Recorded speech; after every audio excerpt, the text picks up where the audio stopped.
Okay, so I just want to start out with showing everyone how to access the Building Futures information. So what you do is you go to Illinois Worknet, and you can always go to our partner tools. They're available in the footer of Illinois Worknet. And we have a program tile for Building Futures. And so this is where we'll put additional information and archived webinars. They'll be available from this page. You can also access the tools from this page for the Building Future customer support tools. But for this recording, I'm going to go ahead and switch over to test. So once you log in, you'll have your group of people that you'll be able to see. And that'll be dependent on, if you have access to more than one agency, then you'll be able to see the customers that are associated with each of those agencies. And you can use the filters at the top to narrow down those search results. We also have advanced search results that you can take a look at as well. We also have a dashboard. So you can see where people are in the process as far as completing an application, whether they're enrolled, not enrolled, the types of services, and their progress. And so the dashboard may change depending on what the needs are for the program, but this is our starting point. We'll go ahead and we'll take a look at some of these customers here. To add a customer, they will need to, since it's a closed group, you need to select add a customer. You can enter in their first name, last name, email. We really do need an email. We don't have it as required, but if you can put the email in there, it just makes it much easier to contact people. And then we put the Social Security number in there. Once it's in the system, then it'll be masked, so you only see the last 4 digits. But we do, especially since it is masked, we have you put the Social Security number in the field and then retype it. You can't copy and paste it. It has to be retyped because we want to make sure that it's entered in there correctly. We've gone down that road before. And you'll select the DCFS office, DCFS office and the contact that's associated with that office. If you don't see the person that you think should be the DCFS contact, let us know, and we will find out if that person needs to be added to the system or not, or if you should select one of the others. And the same thing with the OEA. You'll get the OEA office. So you can select that office and then enter in their ID number, date of birth, and address information, and then add customer.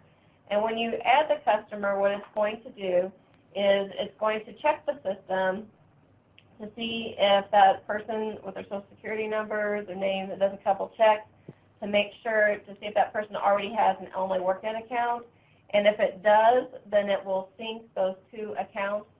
It'll use the existing customer account, and because we definitely want to make sure that we don't have people that have multiple accounts, because then their information is in 2 different areas, and it just becomes a big mess. So if you ever have that situation where it says that the people are synced, but there may be multiple accounts, you can select which account. If you're not sure, give us a call, send us an email, and we'll work with you to make sure that we make sure that that person is synced up with the right Illinois Worknet account. And Natasha, I have 4 individuals who have completed their Employment 101 assessment, and I had emailed you the individuals, and what happened was before I didn't know that I was supposed to create a username and password for those individuals. I found out after I had the individuals create their own username and password. So is there any kind of way that their accounts, their Employment 101s can be merged to their accounts or do they have to? Would they have to complete it again for it to show up in the system? No, If they you have? don't have to. You don't have to have them complete again. Are they already in the system? Yes, they're in the system, but they have 2 usernames and passwords because I Uh, didn't I didn't find out until after that was the process. I was informed by okay. Natasha after. Send that to me. I apologize. Send that to me again, Okay. so that we'll just merge them. Okay. Okay. Okay. Thank you. Or I'll have Cody look at it, and he'll pick out the Okay. relevant information and get them over to one Right. account, and then we'll make sure we send that information to you as well. You'll also have it because they're in your group, Right. so Right. you'll Okay. be able to see. You'll be able to see and change the password and that kind of stuff as needed. Oh, okay. Thank you. Okay. So you'll see your customers in here. You can see their information. I'll let you go ahead and take a look at this person here. This person was added, but their information, they don't have anything submitted, so they're not enrolled. Come on, Tess.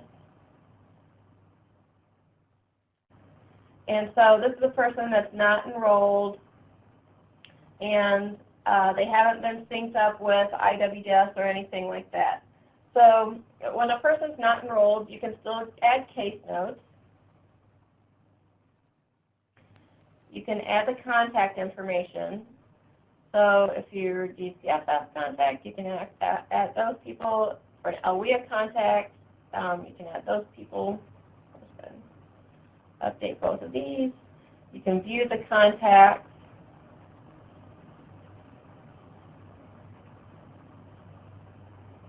And then you can go to complete the application. So you can, most of the time people, I believe, just like sit with the customer and do this. And so, say, yes, I've read the agreement, I'm going to start. So it just goes through, and it'll pre-populate with the information that is in the system for the customer. So you just go through the services, contact information about you, which is like the demographic information, their employment goals, their education level, so like their highest level of education, employment history, potential barriers. And this information is just used to help you later identify the different steps and services that they would need, based on the information that they've included in their application. So let me go ahead and go back. I'm going to go to a person that already has a completed application, and I've already gone into IWDS and made the person a registrant. So one of the things that the application does is whenever a person submits their application, then it sends it over to IWDS and creates an Inquirent account or application for that customer. And then the AWEA can go into the account, and they can complete the information, the WIOA eligibility information. And once they certify that application, you'll be able to see the status of it, whether they're an inquirant or if they're an applicant or registrant or an exeter. If the person has, let's say that whenever they submit the application, it goes directly to IWDS, like real time right then at that moment. So you could go in there and update their information. The sync that pulls the information from IWDS into Illinois Worknet happens at night, like, I don't know, midnight, 1 o'clock in the morning, 8 o'clock in the morning, sometime in the middle of the night or early morning. But if you wanted that information to come in directly, like real time, then you would click on the Sync with IWDS button. And then it just goes to get that one person as opposed to, otherwise it'll really slow down the system if, we try to sync all the time with IWDS. So So I'm on the progress page. You can see I have some, like I said, I don't have a contact there. Let me add one. I have my contacts. Make sure I have a contact here. I have my contacts for that particular person. I've done the application. I have their information. Once I mark them, okay, so if you have some customers, I know you said, some people that you can't get in contact with them, you can mark them as no contact, or if you do get in contact with them and they're not interested, you can say they're not interested, or they're already employed, they're already in higher education, or they're just not eligible for whatever reason. So we have some different options here, and that's for helping you manage those referrals that were sent to you through the system. If you have a person that you're working with, you can mark them as enrolled. And once you mark them as enrolled, it unlocks the next section of the progress page, which is the checklist, basically. So as you had mentioned, some of your people already done the Employment 101. We get those synced up for you, and then you would be able to see their plans that they have, and then test. So this person shouldn't have anything. And then if they have a pre-assessment and a post-assessment, then you'll be able to see if it's complete and what their score is. And if they have completed their interest survey, then you'll be able to have a link to view their interest in their interest survey. And all that is, through their Illinois Worknet account. So there's a Employment 101. Okay. So then the next thing, once you have taken a look at their application, and obviously you've had some discussion with these folks already, and you can start putting together their individual service strategy, or in Illinois Worknet we typically call it the ISTEP, the Individualized Services Training and Employment Plan. And you can go ahead and you can see that there were some services that have already been added into IWDS, so those have been synced. So you can see that the source is IWDS, and I can't remove it. So anything that's coming from IWDS, I cannot remove.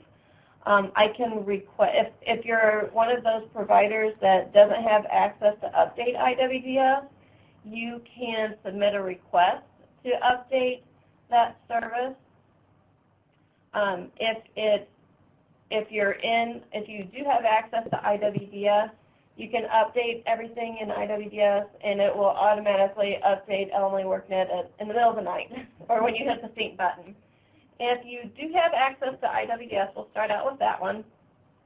What we would suggest that you do for your previous folks, we should just be able to pull that information in. So anything you have in IWDS, you don't really have to worry about because we already have it. We can pull it in. For those that, if you have any people, if you're working with people and you don't have access to IWDS, then we need to make sure you go ahead and enter in those services into this section, and we'll look at that in just a moment. And then you can submit a request to have your LWIA contact enter in those services into IWDS. So that's our situation for people that you're already working with, that you're already providing services for. So it's kind of doing our backdating type thing. And the way it's going to make a sync with this particular line item is, for this one, it's going to look for case management, and it's going to look for the start date for this particular person with this application. And so if you have this line item in here, if you're a person that doesn't have access to IWDS, you add your service, you submit the request, IWDS person enters that into IWDS. As long as it has the service name and the start date is the same, it's going to sync up with this line item, and whatever updates are made in IWDS will continue to update this particular line item. And anything else that's just entered through IWDS, we'll just go ahead and populate it.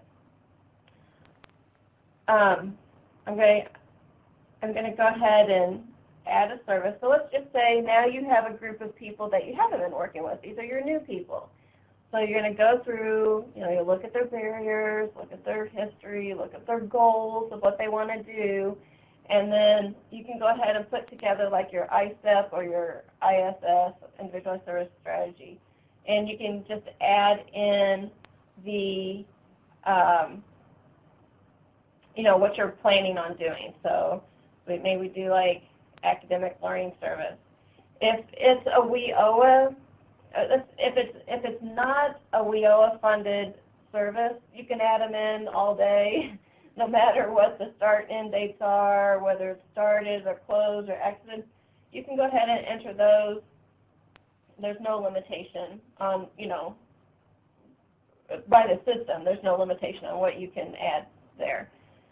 If you are adding this as a WIOA funded service, right now we're just creating our plan. So let's say, okay, this person is going to go into, financial literacy education. I can put in the program name, zip code, description. I can put in the status as not started. We'll say, well, we're just going to go ahead and start that today, and it'll be done next week, or I guess this is today. It will be done next week, and we're going to spend, 15 hours, and I can make notes if I want to. I can add in additional information. So I save that. So I'm going to add in another service. Let's say that this is going to be a WIOA funded service, and once they finish financial literacy, then we're going to go into occupational classroom training. I can put that information in there. Not started, so we'll say that starts on the 12th.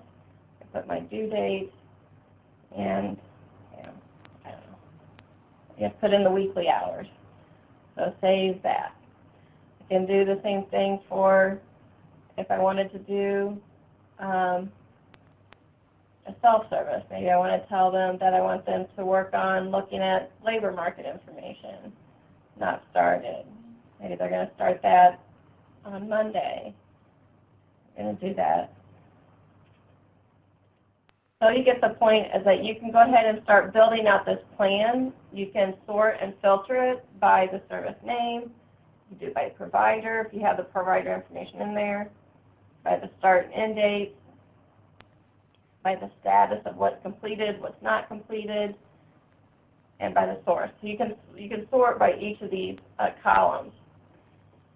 You can see that if I have this is not requested because it's not started yet, or if it's a Worknet entry, I have the ability to add and remove and update those at any time. So we'll see that this indicates that it is a WIOA funded service because at some point in time I have to request that gets started. Once I go into, let's say, financial literacy education, and I change this to started or open, it's going to tell me that I have to update IWDS or Career Connect in order to actually have that information entered. In order for it to really count, it has to be entered in through IWDS, and you can hit the Submit Request button, and it will put together a summary, like midday. All the requests that you submit will be collected, and midday it'll send a summary to that LWIA staff person so that they know that for this particular customer, they need to enter in the financial literacy education. So I put it as we started it, and I sent the request. Okay, why is it the source request sent? I'm sorry, maybe I missed something. What was that? Okay. Why is the source under source? Why is it request sent? Because, hello? Yeah, the request was sent to the LWIA to enter it into IWDS. Gotcha. Oh, okay, thank you. Yeah. Okay. So if you have access to IWDS, you don't need to send yourself a request. You just go in and update it. and it'll, anytime that line item is already synced, it's just going to update it, that particular line item with whatever you have in IWDS. But if you don't have access to IWDS, you need to send a request to the person that does have access and to the system. So it's supposed to be a communication tool for you. Okay. And Kenesha, you do not, so you'll be sending the request in. Okay. Okay. So whoever's identified as your LWIA contact person up here, those are the people that are going to get that request. Okay. Okay. And I'm not sure how quickly that turnaround time will be for them to submit the request. I mean, for them to respond to the request. Right. Okay. But just know that every day, midday, probably noon or 1-ish, they'll get an email notification of that, the summary of everything that needs to be updated with those services. Correct. Okay. It doesn't drop off until it comes back that IWDS, they still keep getting those notices every day. And we will work with you on that collaboration effort too, because I think we have two of our organizations that are not good to be directly the LWS in this situation. So we will work with you on that integration with that service. But basically, what will have to happen is you and the LWIA will have to identify who's doing what for a specific customer if they're going to be co-enrolled. Okay. Right. And so you can go ahead and, like I said, you can start building out these plans for your customers, and then your person that you're working with at the LWIA will also have access to this exact same information. So they'll be able to see exactly what you're seeing too. Can they change the source if they wanted to? Could they put them all in as funded by the program and then change it to the, okay. Yep. Yeah, so if you're not sure on a service, just put it in as not being an LWS service, and then we can always change it as we move down the road. Yep. So the top one would just be, after I select one, it'll just say, no, it's not a WIOA-funded service. Okay. So I don't know if you could answer this, but next week I have an individual that's coming in for a resume. I'm going to critique her resume for her. So what would that service be classified as?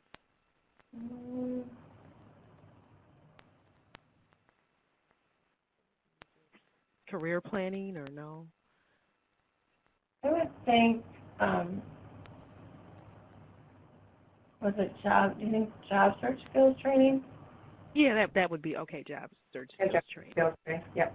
Okay. So I guess basically we can just when we're doing these services for the individuals, we can just pick something that closely relates, a title that closely relates to with the services that we're providing for the individual. Yeah, and then probably as we move down the road, we'll see how things are being identified, and because at some point we'll want to have all of our grantees services identified similar. So okay. We can build a schematic for that. Yeah, and we have definitions. I have the IWDS definitions for these. Okay. So we can make those available. I could probably make it like a link that's right here. Yeah, that would be perfect. Yeah.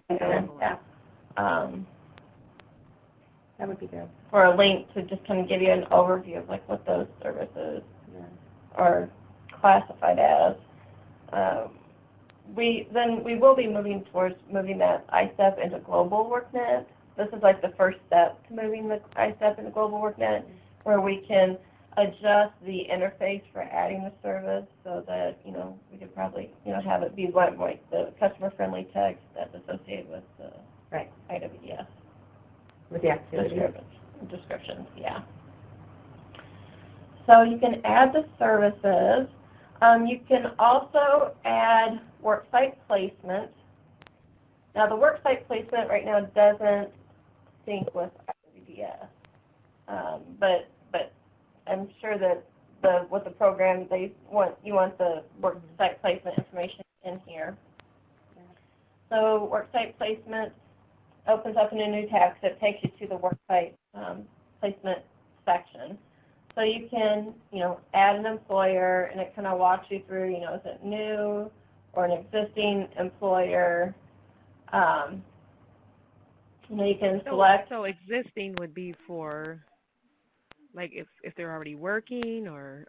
It's if you've already entered them into the system. Oh, okay. So Okay, gotcha.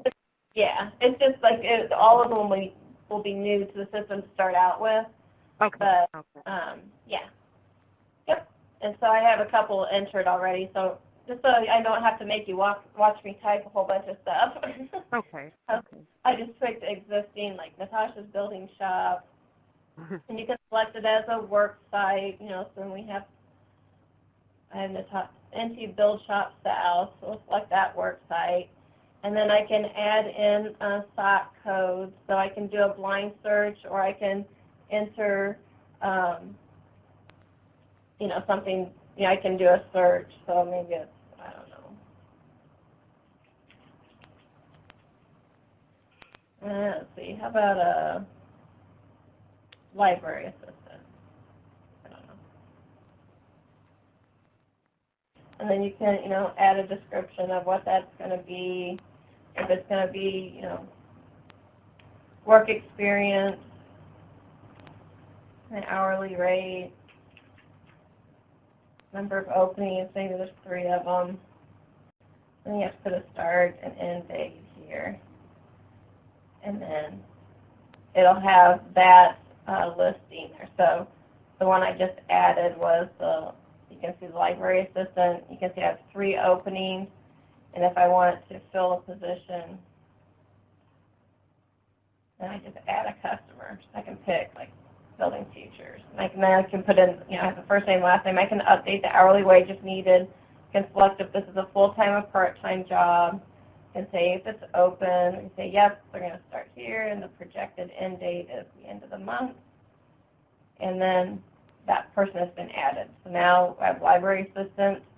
You can see now I did have 3. Now it's only 2 positions open, and you can see one of them is a part-time position. And if I click on that number, I can see who that person is, and I can edit it. Okay. Each of these, if you select it, it's just going to take you to the information for that particular item, whether it's an employer or a work site or the job. Any of these links, you can click on them to find out information about that specific item. If I go back over to the progress page and refresh it,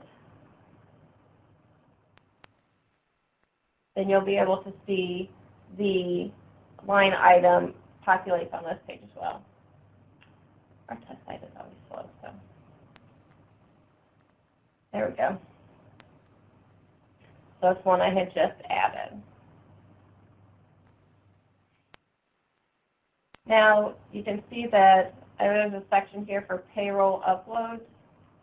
The Payroll Uploads is actually done in the Worksite Placement. So you can do, if I want to go to the Worksite Placement, I'd go to Payroll. I'm going to add a payroll. I'm going to start. And for that time period, I'm going to download the payroll template.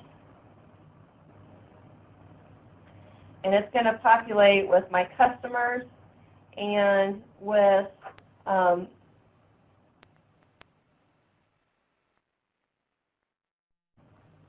guess I don't have anything for this person.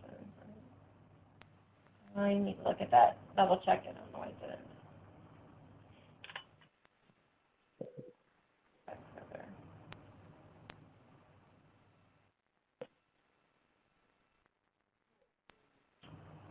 I need to have Cody look at that. I don't know what happened with that. Anyway, what normally happens, I'll have Cody look at it, is it'll have the organization, work site, the person's ID number, first name, last name, social number, pay period, start and end. So all these are pre-filled with information, and then all you would need to do is update the hours worked. And so you would fill this out for each of your customers, and then you would upload the template. So you would save it and browse to where you can find it. And here's some examples. I can show you what other examples would be. Let me go ahead and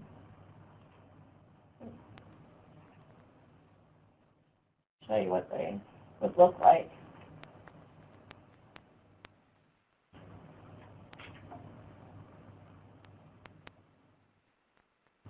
So you can see it has the organization worksite. It'll have this customer ID, which kind of looks all funky, but you don't want to change that because that's how it's making the connection between the customer and the worksite. So you want to leave that the way it is, and you want to leave the other participant ID. Only thing you need to change are the hours worked, or if there's happened to be a change with the hourly wage, you can update the hourly wage.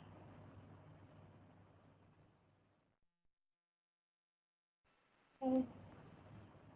So I'm not going to upload those right now because it wouldn't match, but you can upload the payroll template, and then if there's any other files that you needed to upload, you can upload those as well, and then submit that information. And what that does is it marks it as submitted to be reviewed, and then Tammy can go in and look at those payroll entries and match them up and talk to you, and if everything looks good, then she just approves it, and then it's available. And then you would be able to see it on the customers. It'll be available in your payroll section, but if you want to look at something on an individual basis, then you can look at the customers. I got them open. Oops, there we go. Then you can go ahead and it'll show up in the payroll upload records. We also have an uploaded document section, and like some of the things that would be good for the document section is, oh wait a minute, I forgot to tell you one other thing. So let's say that you have like financial literacy education. I briefly mentioned it, but I want to just cover it real quick. You can enter the earned credentials. Let's say we had a copy of a certificate, and it's maybe other, and you can type in the institution, the date that they received it, and the description. Then what you'll do is save that information, and a good use of this uploaded documents area is to put a copy of that certificate or credential into the system. Some of the things that we definitely don't want, are anything that would have like a social security number on it or anything like that that might be sensitive. We do not want that type of information in the uploaded documents, because even in our system, the social security number is masked, so all you see is the last four. So, just be mindful of that, what you put in the uploaded documents. But it is there to help support, the evidence, or not evidence, but to show that what you've done, or, like what you might have in a paper file, you could put that here in the uploaded document. Anything other in the uploaded document? Maybe payroll stuff, if you needed to have that. Yeah, no, it's just like she said, it's just evidence of them actually receiving the credential. Could they mark out the social security number on this document if they wanted to? If there's sensitive information, you could probably not, black it out. Yeah, and upload. You can do that, yeah. Make a copy of it, black it out, and upload, because then you're going to be keeping that in a paper file also. So it just supports the work that you're doing, and it saves it here in the system for us also. Okay. So I suppose, we'll be looking at, doing site visits with you guys too, and looking at your, your paper files too, but this provides the information in an accessible area for all your customers. Okay. Now, when they complete their Employment 101, they receive a paper document. Would that be necessary to upload that under documents, even though it shows that they have? You don't need to upload that document, because that's one that's already saved in the system. Oh, gotcha. Okay. Mm-hmm. Thank you. Yep. So like under assessment, you'd be able to. So I showed you the progress page, and this is where, it's kind of like the go-to place with the, all the information in one area. So that's what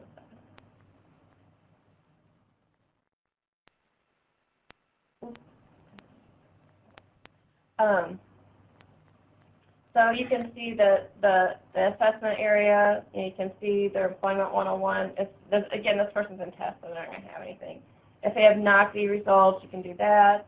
We have the observational evaluation. So a lot of times what people will use the observational evaluation for is it's like a kind of like your employer is going to give you an evaluation, but it's really designed for like in the classroom, or if you're working with them in over time. So maybe you have something that's a classroom activity or an ongoing group activity where they're going to come and they're going to be responsible for working as a team and doing that type of thing. Mm-hmm. Then you can do the observational evaluation, and it just has, it's about like workplace skills. Okay. We have appearance and hygiene, timeliness, speaking, attitude, integrity, self-control, initiative, supervision, rule following, problem solving, information management, verbal communication, active listening, feedback, teamwork, computer skills. So in each of these, it has the rubric built in to the... So this could be something that you could do when they first come into you, and then do another one later on as you progress. Is that right? Like you could, I would, we have the information here too. We have the paper copy. I need to make sure that they put it at the top here, but where you could talk to them about, over the next few weeks, we're gonna. These are the type of things that we're gonna, keep track of, give you feedback on. These are the things that an employer is going to expect, and you can give them the rubric so they can see, how they would be evaluated. And then when they're actually at the work site, you can do the work site evaluation, and that's where you can identify the employer. I don't know if I can open this. Yeah. You can identify the title, you can identify a contact, and so much like the observational assessment, the worksite evaluation also has a built-in rubric, and what you can do is you can send it to the employer, and the employer can complete it and submit it, and it saves the results within the youth Illinois Worknet account. So the employer doesn't actually have to log in to do anything. They just get the information via an email with a link that they can complete, submit, and it saves it to Worknet. And these are both tools that we want to use in the Building Futures. Like I said, they're both very good tools, and it documents their progression. And it gives you an idea of how they're doing, like you said, with the employer and what potentially needs to be worked on based upon the employer's perspective.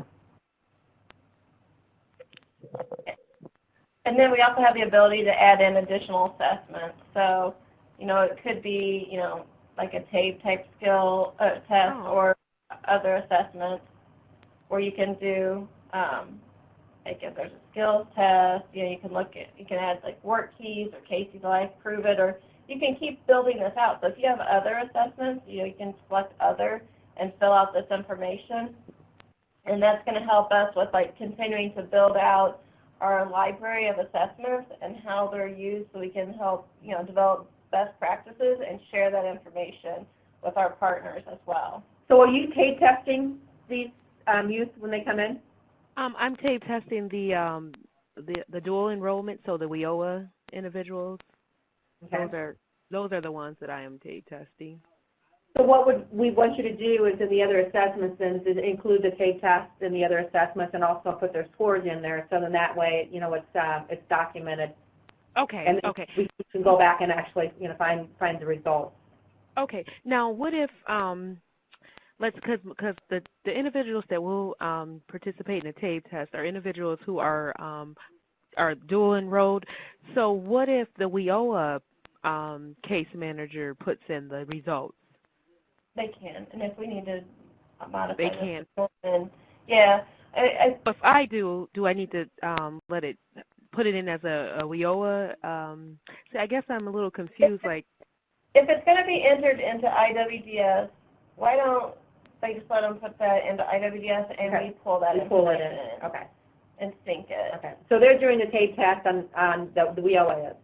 well, I test the individuals, but they put in the results. Put in the results. Okay. Yes, they do the results. Yep. Okay. So that would be pulled in. Then we can have that pulled in to from the WIOA system, IWDS. Okay. Gotcha. Okay. Okay. Yeah. I mean, I don't want to have it in there twice. You know, I don't want it to Yeah. be in there twice. Yeah. So I'll put that on the list of things to as enhancements. Okay. And then, okay. So, yeah, the service and outcomes, that's a summary of the service and outcomes. Case notes would be a summary of wherever case notes are entered, whether they're entered in through IWDS or if they're entered through LMI Worknet. Like, for example, this one was entered through LMI Worknet, and I can tell this one was entered in through IWDS. You can see who entered it and when they entered it. You can export the list, sort and filter. Then the other thing, and I want to mention this because I'm not sure if you've seen our optimal resume tool or not, and you talked about having a person, assisting a person next week with the resume. We do have optimal resume, and it's a resume builder that's within LMI Worknet, and you can start out with templates. The one thing, too, is if you have, at least in the past, they've always been really good about, if we have a resume that that you would like to use as an example for a lot of your youth or customers, and you're like, well, you know, we look at optimal resume, but we already have our own template. That's me. I have a template. Okay, so then what we can do is if you give me that template, like if you have it filled with content, like examples, Yes. then I can submit it to Optimal Resume and ask them to put it into our library of resumes. Okay. Okay. And so why I'm telling you this is because then you can direct your customers to completing their resume in Optimal Resume. Okay. And there's other tools in there as well. So there's a cover letter builder, there's a resume builder, there's assessments, there's a website builder, portfolio builder, and there's interviewing skills. There's all kinds of things in Optimal Resume. And then that way, whenever your customer saves that information in Optimal Resume, on this Optimal Resume tab, you would have visibility of all of it. Okay. Okay. And I think we did do an optimal resume with D. We could do a deeper dive into that too, and the training for you guys also on that. Because I would like to familiarize myself with that. And there's lots of, if you go to, it's under Qualify for Jobs, there's a writing resume guide. Oh, okay. And it has, some articles. And then what we wanted to do was, for the resume builder tools, there's an article, and then, got it here.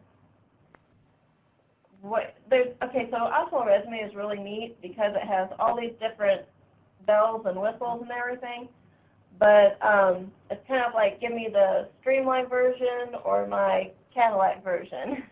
And so through the resume builder, we have it just broken down into like the streamlined version of just getting started with Optimal Resume, because it is really neat. There's a lot to it, a lot of tools, but when you first get started, you just need to get started.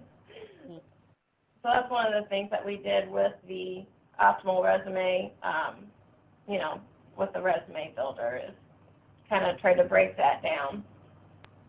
And there's all kinds of videos on using Optimal Resume and more articles, and there's all kinds of stuff on there. So if we were to create a resume in Optimal Resume, how is that? Does that link to the individual's account, or? With the optimal resume, it's available through Illinois Worknet. Okay. If I log into my account, Mhm.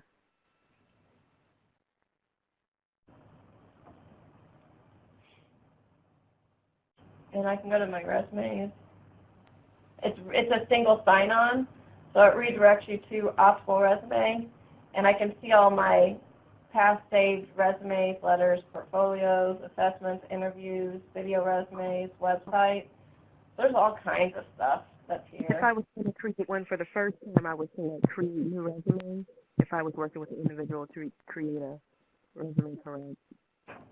You were a little bit Okay, I'm sorry, muddled. my phone's breaking up. But under resume, I would select create new resume if I wanted to start one for the first time with an individual. Yep. And then, Oh, so you upload the resume. no, I wouldn't upload.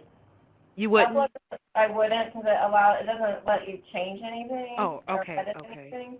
Okay. I would definitely Start resume. check out, yeah. So I'm just going to put October 5th, 2017.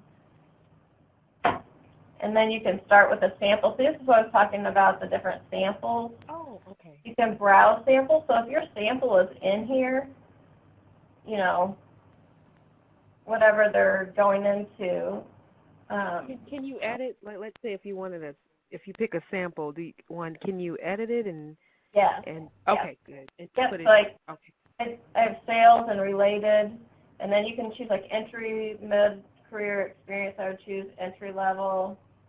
And so you can look at the different types of, cashier. Oh, nice. If I wanted to do that, then I would just use this sample. Okay. So it starts out with everything already in there. Okay. And I Oh, can just nice. go in there and type and edit it. So that's what I'm saying. Like if you have some samples already, we can Okay. ask them to go ahead and, create it as a template, and Okay. then it's already there for them. Oh, okay. So when we're creating a resume, they should be logging into their account, not mine, because it'll stay linked to their profile. Is that correct? Okay. Okay. Yes. Yep. Thank you. Yep. And it's going to pull the information from their profile. Oh, nice. Okay. Because I have to do a resume next week, so I'll use the resume template, optimal resume, just to make myself familiar with it. Right. Yep. Yeah, and like I said, it stores it, and it's got a ton of resources in it, so it can help you with a cover letter and everything. Yeah, there's like nice. examples. Nice. There's built-in action verbs, words there. There's all kinds of. I mean, it's just there's a lot that you can do with it. There's all kinds of tools on the side. That's why I said like with our resume builder, our resume writing guide, we tried to break it down into these very, very basic things to get started, because there's a lot of options. There's a lot of flexibility tools, and like you said, I mean, you just start with a simple resume and then keep working with it. I mean, you'll be able to experience all of the other capacity that this tool has. it's nice because it has all these tips and tools and everything already built in, so kind of nifty. And there's lots of, and the interview piece I thought was kind of neat too, because you can, and you have to type it, start one new. You can choose final interview, panel interview, pressure interview, and so it has these little videos. And so you can, tell me briefly about yourself. Yeah, you can choose the listing of videos, and then And then so what it's going to do is it'll have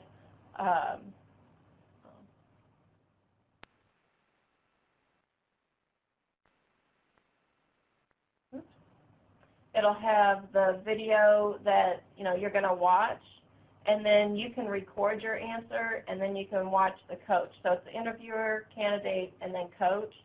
And then you can save these questions, and you can save this. And so if they want to do it on their own or someplace else, and then, you can say, well, let me look at your interview information. And so you'll be able to link through this optional resume tab. You'll be able to see their saved interview responses.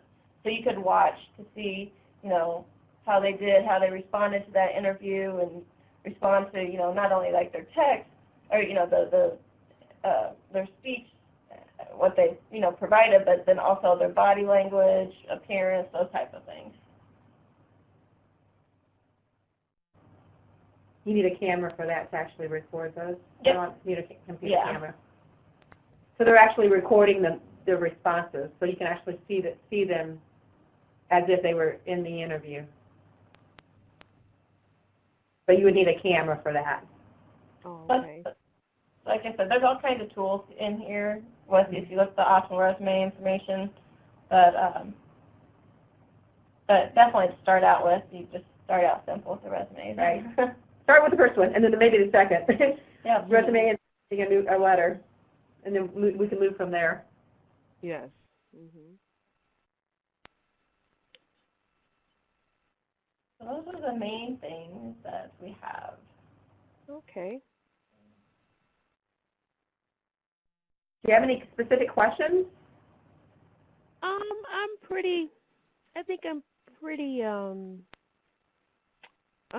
more certain on how to use the portal than I was before. So, because before I used to be a career testing specialist, so I used to do a lot of the work that we'll be doing in the portal. The only thing is I didn't document as much, so I'm pretty much familiar with how everything functions. I just didn't know how to document everything. So, yeah, that was the documents. And I think once you get into it, then the questions will start. I mean, once you start utilizing it, definitely feel free to reach out to us with any questions that you have with it.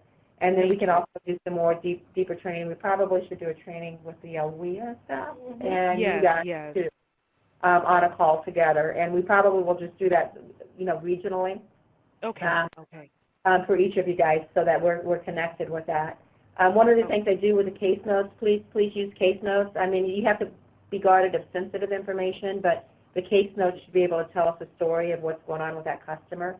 And one of the things we want to use for this tool is to be able to co-manage with DCFS and with you guys, so that we can have a team approach to trying to move these youth, into a good career pathway and self-sufficiency and being, getting a good start. So that's the plan. Okay. And even if, because I had heard you say earlier, you can still case note an individual who you do not have a referral on, or it was something that was stated. Right. The referral would be, so if somebody adds the person to the system, and when you add the customer, you add them to the DCFS office as well as the WEA area provider office. And so when those have been added to your area, to your location, then they'll show up in your list.